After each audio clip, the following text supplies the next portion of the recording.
Che dovrebbero partire secondi.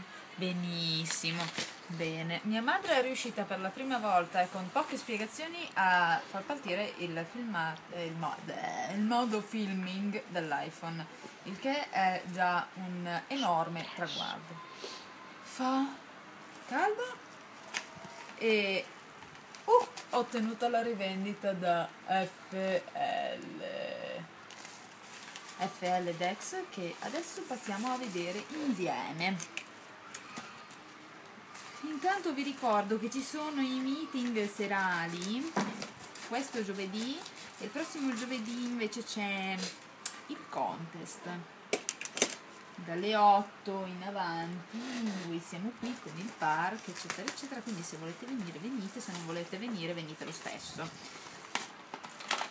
1 2 3 4 5 più nada.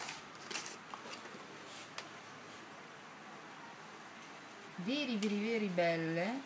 È un low shape 31,5 mm, graphic green, graphic Abbassala un rasta. po', abbassala lì. Graphic orange,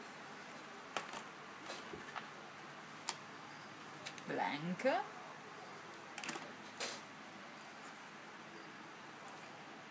verde acqua, blue green, verde acqua.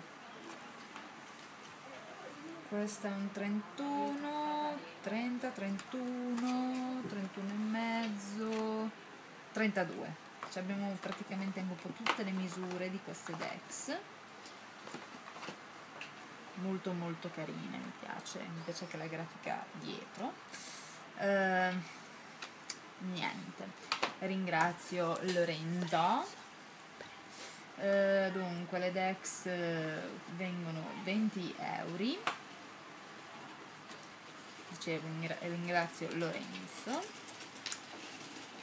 Mi sono persa nel discorso. Insomma, by FL, perché sono da provare e sono abbastanza limited edition, perché mi ci è voluto effettivamente un po' per poterle avere. Adesso vi saluto, vi do appuntamento al prossimo unboxing.